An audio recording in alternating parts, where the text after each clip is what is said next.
Hello, I'm Waqar Rizvi, and this is Scope. We're going to start off today's show by discussing a tripartite statement released by Turkey, Iran, and Russia, which, as we know, are the three countries that are part of the Astana peace process when it comes to the Syrian conflict. They have called for a peace process for that country that is free of foreign interference. Now, of course, I know that on the other side, of course, of the aisle, there would be people who would be in uproar saying that it is these three very countries that are interfering in the country, and that certainly we will bring up in this discussion as well with our esteemed guests. Now, the statement goes on to say, the tripartite statement that is by these three countries, that has urged the Syrian Constitutional Committee to work independently and to gather more support and broader support from amongst the Syrian population itself. And of course, the Astana peace process, as we know, has been in context, really, a lot more successful seemingly than other such processes, especially the UN launched process as well, working towards, at least with that goal, which seems far off sometimes when it comes to peace in Syria at this time. Let's discuss all of that a bit further. We're now joined by Dr. Gilbert, Doctorow, who is an independent political analyst who is joining us today from Brussels. Joining us from Moscow is Tim Kirby, who is an analyst for the Strategic Culture Foundation. And joining us from Istanbul is Dr. Andreea Stoian-Karadeli. She's an independent expert, national security and terrorism. Andreea, Tim, and Gilbert, thank you to all three of you for joining us today. Gilbert, let me start with you, if I may. What do you make of the statement? Foreign interference has been, from day one, really, when it comes to Syria, the main issue, hasn't it? The proposal with Astana from the very beginning, bringing in three regional powers, that is Turkey, Russia, and Iran, is the key to the whole idea being projected by these parties, and which is rejected by Western countries, with France in the lead. Regional powers resolving regional problems. That is the idea underlying the Astana process. When we speak about outside interference, you have to put it in this geographic context. From just how far away does it become outside interference? These three countries are all immediately impacted by whatever happens in Syria. France, for example, is not. And so the role of the Western countries as critics of the Astana process has to be underlined against this background of regionalism versus global powers exerting their muscles. There's also the question that is basic to Astana. Who constitutes the Syrian people resolving their constitutional questions? Yeah.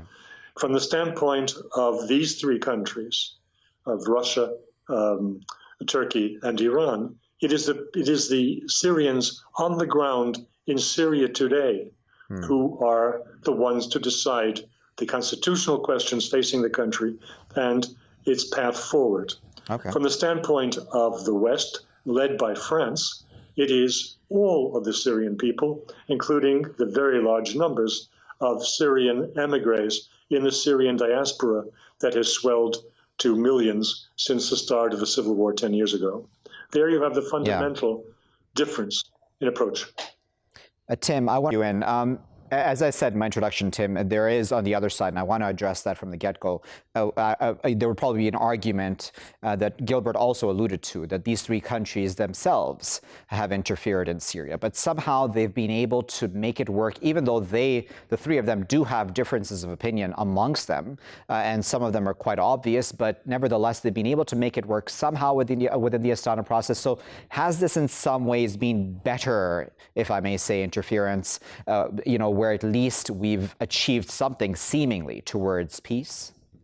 It really depends on your personal view of things. If you really prefer to live in a world where Washington is the big global policeman, then this is bad.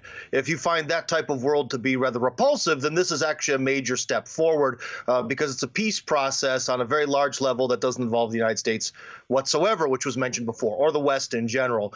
So again, it really depends on your perspective. There's also a question of who started it. Well, if we read the Western media, then it seems like it's the bad Russians who supported Assad, who should have been toppled by a people's uprising, so it's their fault. However, from the Russian perspective, it was really Washington who gave support to some very radical rebels who are basically very ISIS-like to rise up and create havoc in a country that had been stable for quite some time. And it definitely not only stable, but generally was able to balance all of these different subcategories of religions, ethnicities, and keep them together as one peaceful whole until Washington stuck their finger in the pie. Andreea, what are your thoughts on this from where you're sitting in your vantage point, right? As I said, these three countries do have differences of opinion, but somehow they've been able to work together when it comes to the issue of Syria. How is that possible? Like, you know, are they going to be able to then see even those who are possibly of opposing views to Assad, for example, that they would be able to still very much be part of that system in that country? Yes, of course, they, like all the three powers, have their own interests in the region and see in their own way, they have their own perspectives in the way this whole conflict is going to end. This whole conflict, which is almost 10 years old conflict, right? I would actually think about the time when this declaration is made right now, this week, in terms of, you know, Syria should be, you know, independent, should kind of, fight for its own independence and sovereignty and unity, and no other power, external power, should get involved. I wonder if such a statement, tripartite statement, is made because of the change, the political change in the U.S. and because of the, you know, a different perspective the new U.S. president has, in a, you know, very different from what Trump used to think about Syria, and its, you know, next steps in terms of the Syrian conflict. So I do believe that although in terms of the region and the regional perspectives of the three powers, they are pretty much different, and Russia is very, you know, very confident in what its purpose is in Syria. Turkey is also very confident; it's getting more and more power. It has its troops on the ground. Then Iran has its own perspective on the way this conflict should end.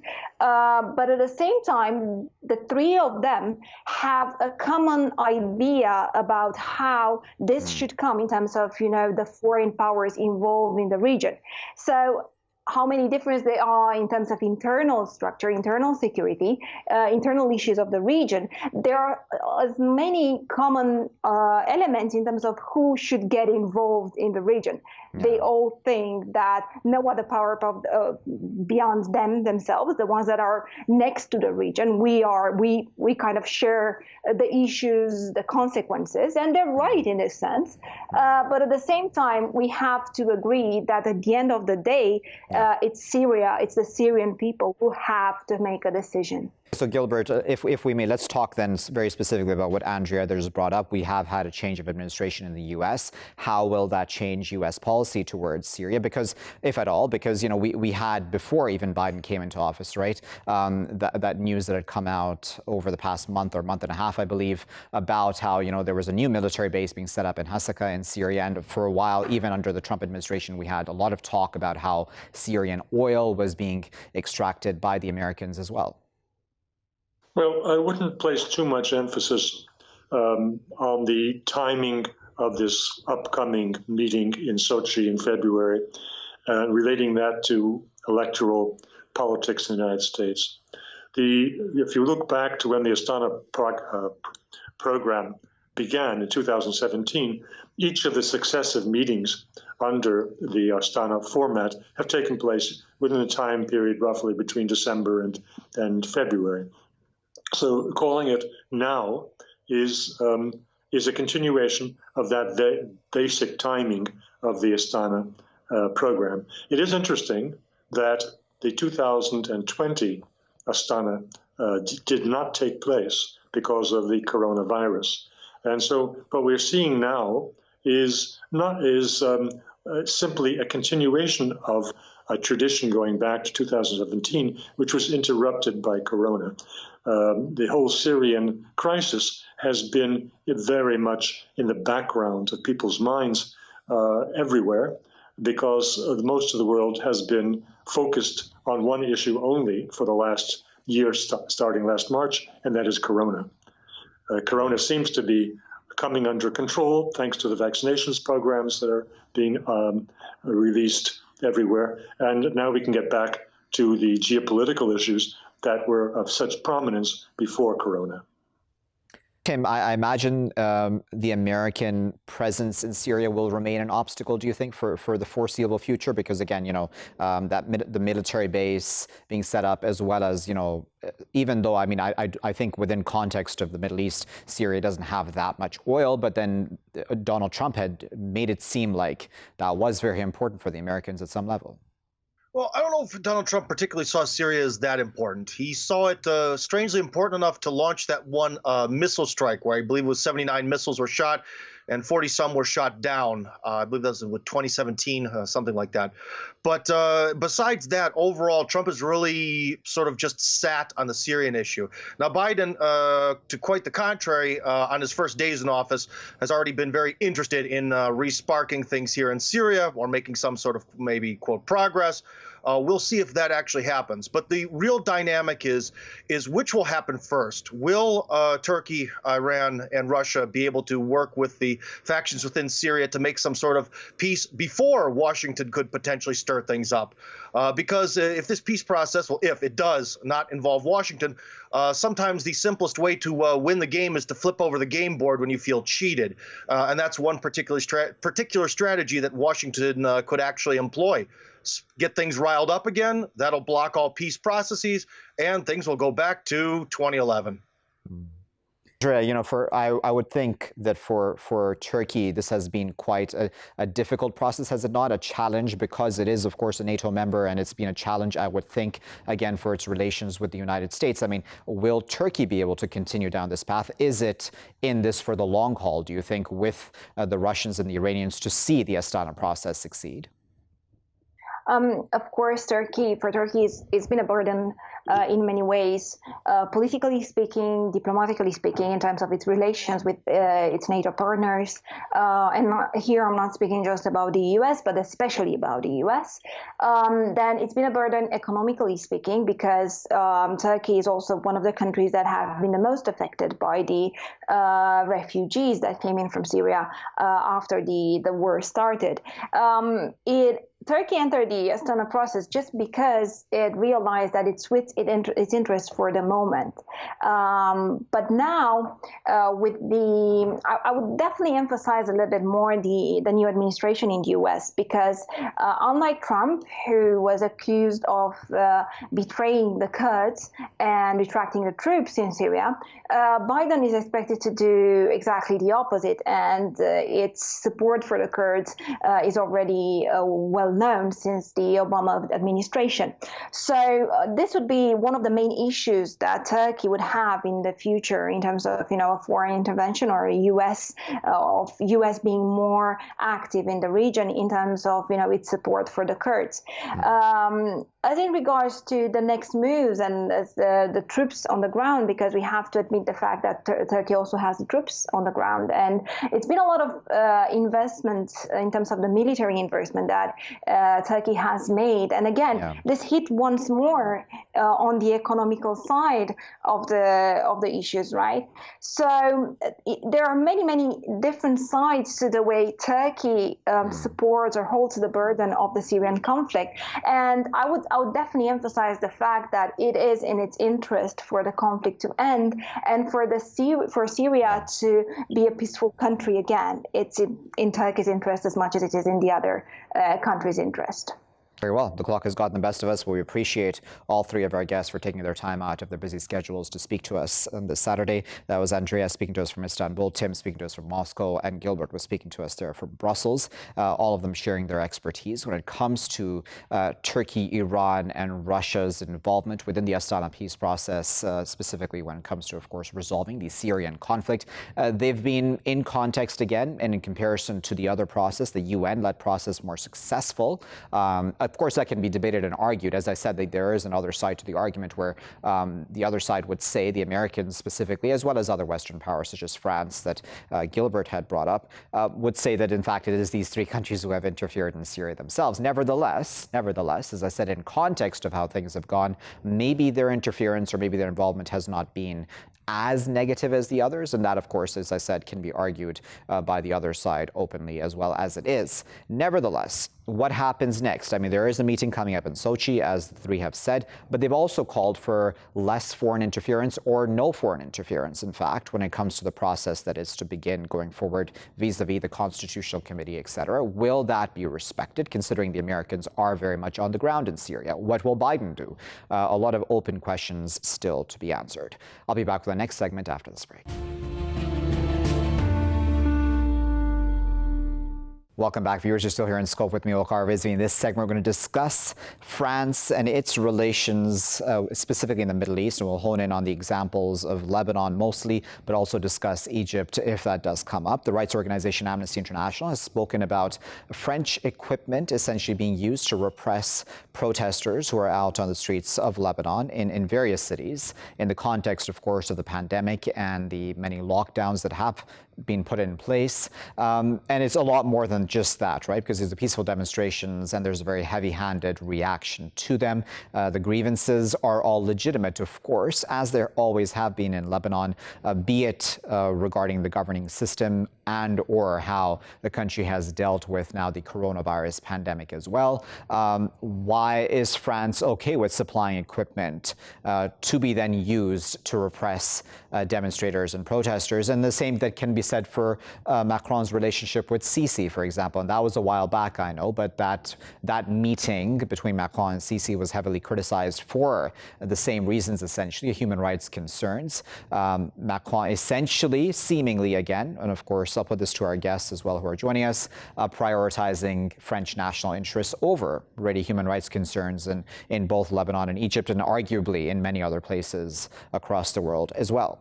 Let's discuss all of that a bit further. I'm joined by Bachar, who is a Middle East and North Africa geopolitical analyst at Clipper Data. He's joining us today from Istanbul. Joining us from the French capital of Paris is Van Meguerditchian, who is a political analyst, journalist, and foreign policy researcher. Van and Bachar, thank you both for your time today. Van, let me start with you. Should France halt weapons sales to Lebanon? Yes, of course. It is already too late now for France to take this step. The problem with France is that it needs to be respecting the historical relationship with Lebanon, a former colony for France. The problem is they want to arm the security forces of Lebanon. They want to modernize their equipment. They want to help the Lebanese army. So do the Americans. But the problem with this is that when they are arming the army or the security forces, a lot of times these equipments are falling into the wrong hands. A lot of times they're falling into the hands of thugs who are in some way, let's say, something even similar to private companies that ensure security for the parliament speaker, for example. And the parliament speaker has trusted men who he personally appoints so that they would ensure his security, the security of the parliament, while he's not even there. So the equipment is falling into the wrong hands. So that is, and the dozens of injured is already too much for the tarnishing of the relations between Lebanon and France. Yeah, I think it's time now to end this arms sales. Bachar, I'm confused, though, about France's policy here, because correct me if I'm wrong, but Macron was supportive, was he not, of accountability and transparency since, of course, the Beirut explosion that took place. So you would think that he would be a lot more willing to, or his government would be a lot more willing to revisit, for example, weapons sales to the very governing system, which was still very much in place, if we may argue along those lines, even when the Beirut explosion occurred. Good evening, Waqar, to you and to Van as well. First of all, we have to look at French policy and mainly Western policy in general, which includes basically that French-American duality in terms of addressing Lebanon's security needs and institutional needs. Over the past decade, the rationale has been the need to support state institutions, the need to support the armed, basically the armed sector or the army, the military army, the army and the security forces, in order to strengthen the state institutions and to leverage that in balancing the extremely dominant force of the sectarian militarized militia that is Hezbollah in Lebanon. So they have done that. They have sent weapons. They have sent basically vehicles, military vehicles, and what have you, especially the United States.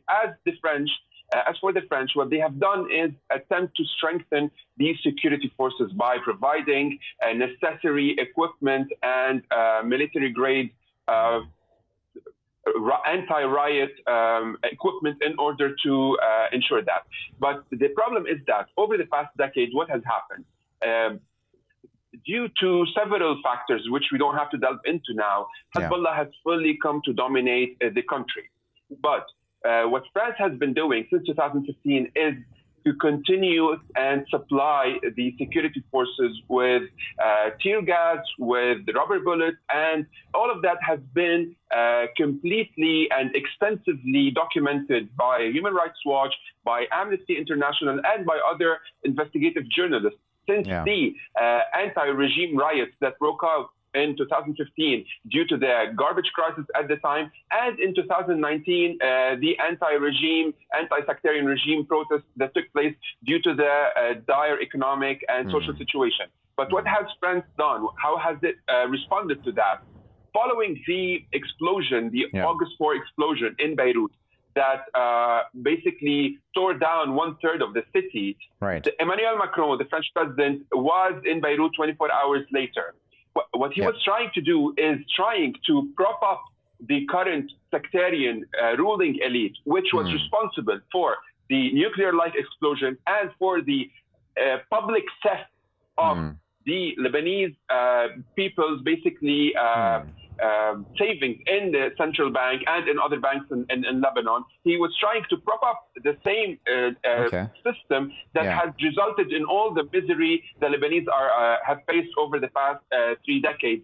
While in return, he tries to position himself as someone who is trying to save the country and to be supportive of the demands of the rightful and just demands. On that point of saving the Bachar, if I may come in, because Van, you're sitting in France, and if I may ask, just for a moment, if we look at just how France itself deals with its own citizens when they're protesting, right? So we can probably talk about the yellow vest protests. I know, yes, some of them were certainly violent, so there was a need to possibly go after them in a heavy-handed fashion, but that there has been, especially over the past year, right? So many reports coming out about police brutality, for example, just towards people of color within France itself. So, I mean, do you think that maybe the impression that we have of France being in a position of moral authority is maybe one that's been overstated, and then that's why our expectations of how then it reacts to other countries pretty much doing the exact same thing,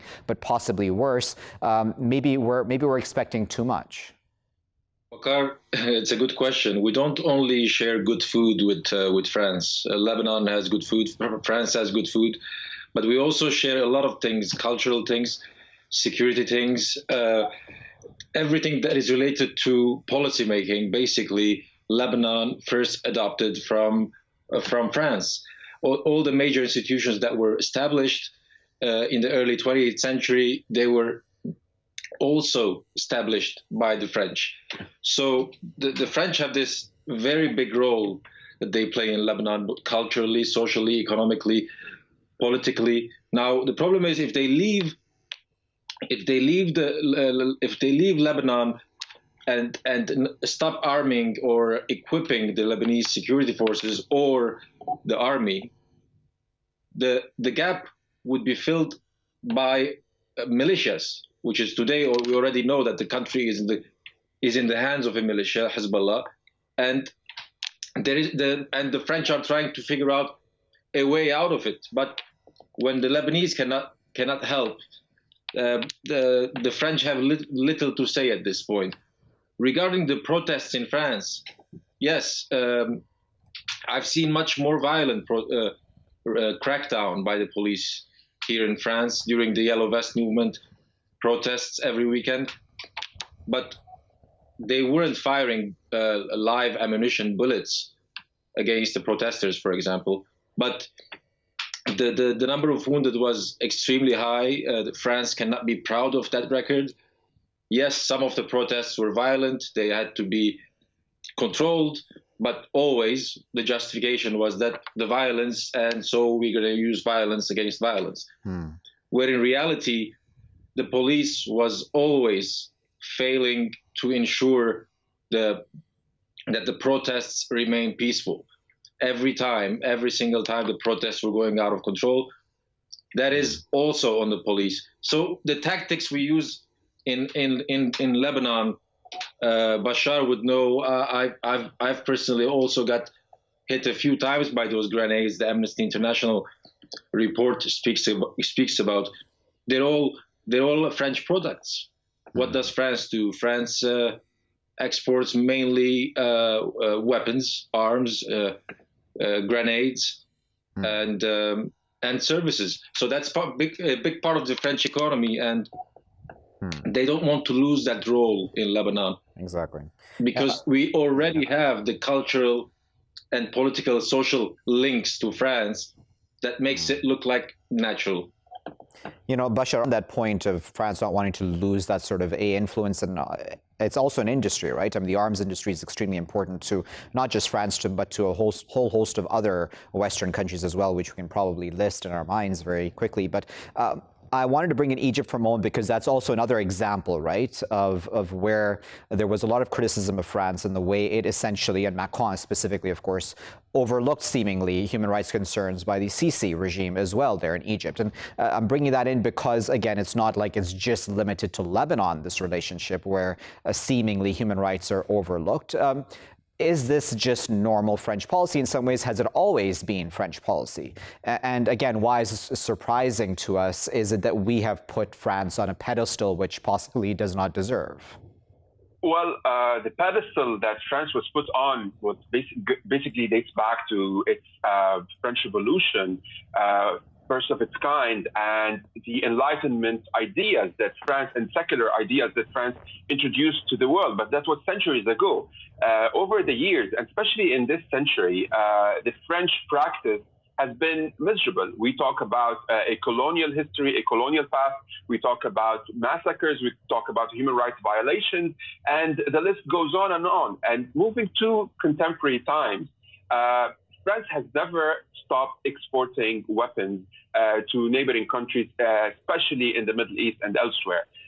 The reason why right now things are being extremely highlighted even more, first of all, because of the social media revolution, which has basically allowed citizens all over the world to expose any kind of crackdown and to try to investigate and reach the source or the responsibility, try to tie the responsibility for that state institution crackdown. This is from one side. From the other is the fact that Emmanuel Macron, specifically the French president, has tried to raise the bar in terms of talking about France's Enlightenment principles, talk about freedoms and human rights, especially that came against the backdrop of the Bataclan incident in 2015, the unfortunate one, and the recent decapitating in France due to the whole Charlie Hebdo fiasco. However, the issue is that France talks the talk, but doesn't walk the talk.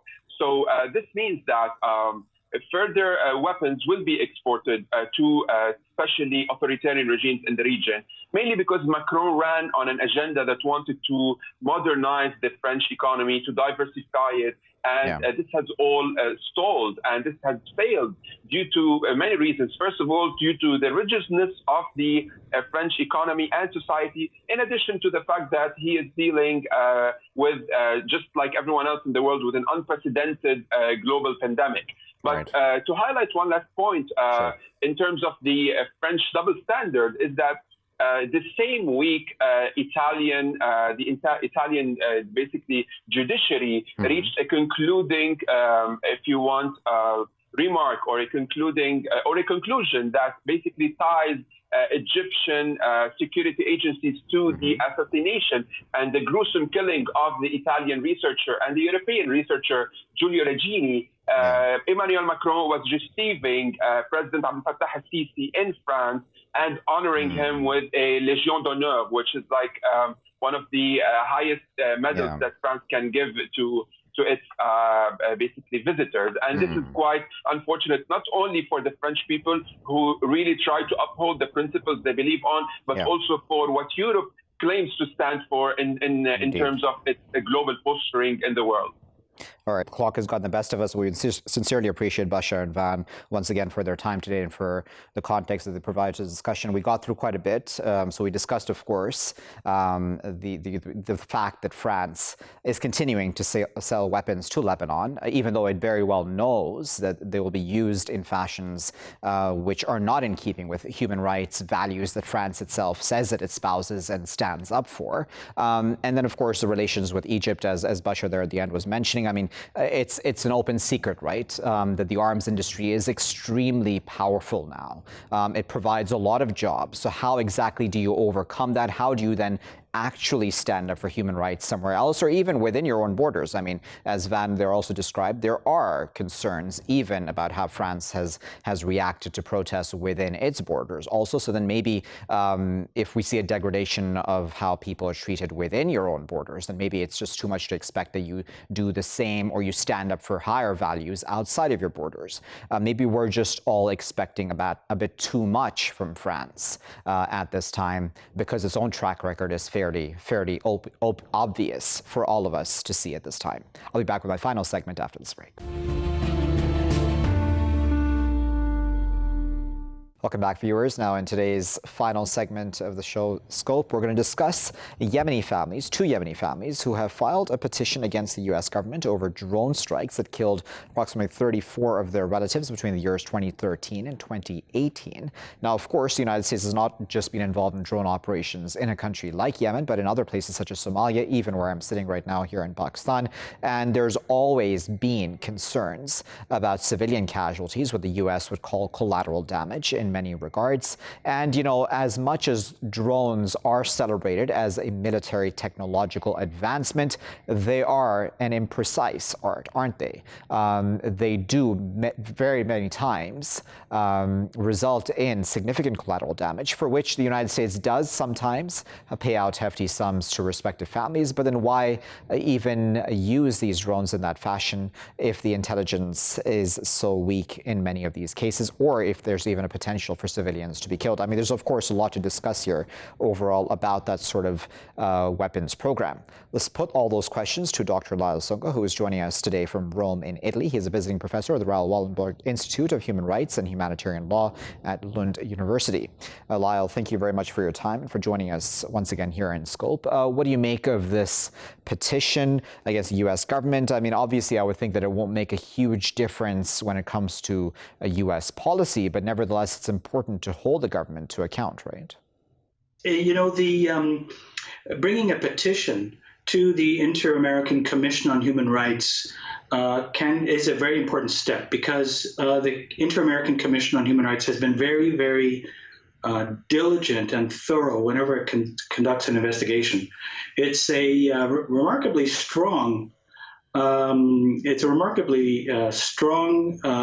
institution in the way that it documents serious violations.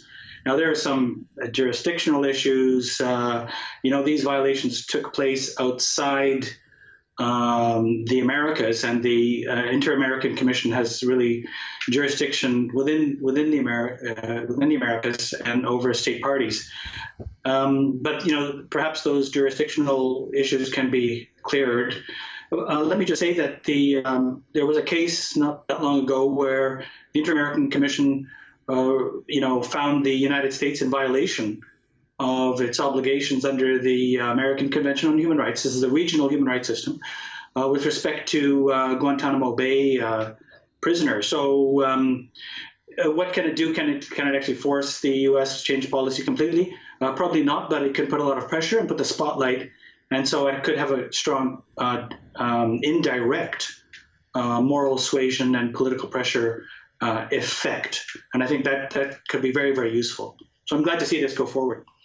Lyal, I imagine one of the challenges when it comes to the issue of drone warfare overall is that because it's so out of sight and mind of the average American, or for other countries that respectively use drone warfare as well, that creates this challenge because you don't have that exact amount of political pressure that you would have if you had, for example, American soldiers being the ones carrying out these sort of killings.